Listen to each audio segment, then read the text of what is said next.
یہ ایک جو جملہ ہے کاش وقت ہوتا.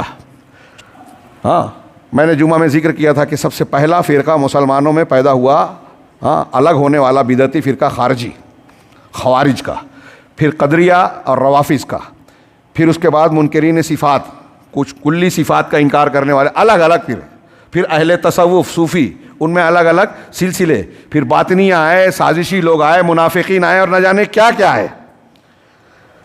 یہاں صرف میں ایک اشارہ کرنا چاہتا ہوں کہ مسلمانوں میں ہم متحد کیسے ہوں. اس کے مخالف میں نے کہا تھا کہ ہم منتشر اور مختلف کیسے ہیں. تو منتشر کیسے ہے آدمی؟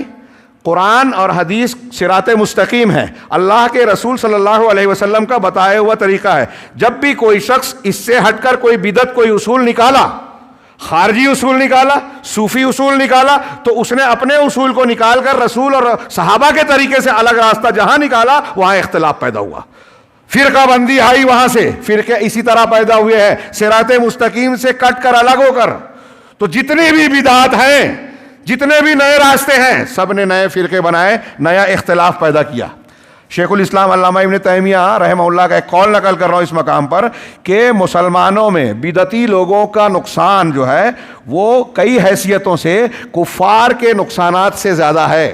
کافر ہمیں جو نقصان پہنچاتا ہے اسلام اور مسلمانوں کو، اس سے کہیں زیادہ کبھی کبھی بدعات کا اور اہل بدعت کا نقصان ہوتا ہے. ہاں اس لیے کہ کافر کی پکڑ اور اسلام پر براہ راست نقصان پہنچانے کا جو ذریعہ ہوتا ہے اس کے مقابلے میں کافر دور ہوتا ہے. بدعتی زیادہ ڈائریکٹ مسلمانوں اور اسلام کو نقصان پہنچاتا ہے، مسلمانوں کو تقسیم کرتا ہے، اس کی قوت کو بانٹتا ہے، اس پر ضرب لگاتا ہے، دعوت و تبلیغ کے عمل کو نقصان پہنچاتا ہے. ہر اعتبار سے بدعتی کافر سے زیادہ نقصان دہ ثابت ہوتا ہے.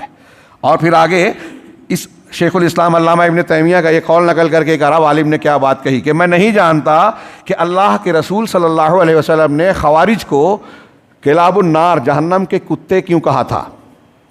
صحیح حدیثوں میں ہے کہ ان کو کہا ہے کہ جہنم کے کتے، وہی خوارج، ہاں جن کی نمازیں دیکھ کر تم اپنی نماز کو، صحابہ سے کہا تھا اللہ کے رسول نے، تم اپنی نماز کو ان کی نماز کے سامنے، اپنے روزے کو ان کے روزے کے سامنے، اپنی تلاوت کو ان کے تلاوت کے سامنے کمتر سمجھو گے.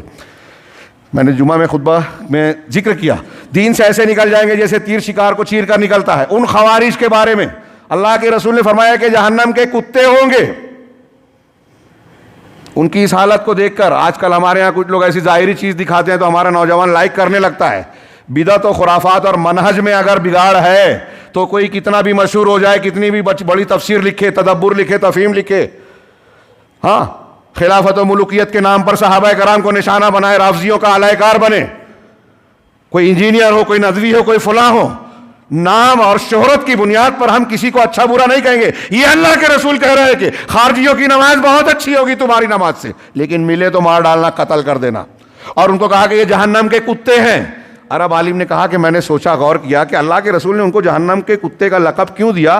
تو غور کرنے پر مجھے جو سمجھ میں آیا، عالم کہہ رہے ہیں، انہوں نے اپنے طور پر کہا کہ یہ میری سمجھ ہے، ہو سکتا ہے میں غلطی پر ہوں، کہ یہ بدعتی جتنے بھی ہیں مسلمانوں میں اور خوارج، یا صرف خارجیوں کی بات، خارجیوں کو کہا، لیکن جو خارجی اور ان کے نہج پر چلنے والے ہیں ان کا طریقہ یہ ہوتا ہے کہ خود مسلمانوں کو کافر اور کافر اسلام سے خارج قرار دینے کی پوری کوشش کرتے ہیں، اور اس بنیاد پر مسلمانوں کی جان مال کو مار دینا، قتل کر دینا، عورتوں کو نشانہ بنانا، اس کو جائز سمجھتے ہیں. یہاں تک کہ آپ دیکھیں کہ اہل بدعت ایک دوسرے کو کافر کہتے ہیں. غور فرمائیے آپ. ہاں شاید وقت ہو گیا ہے، چٹھی دے رہے ہیں جی، ہے گنجائش نا جی؟ کچھ تھوڑا سا وقت لیتا ہوں، لیکن یہ اہم پہلو ہے ہاں کہ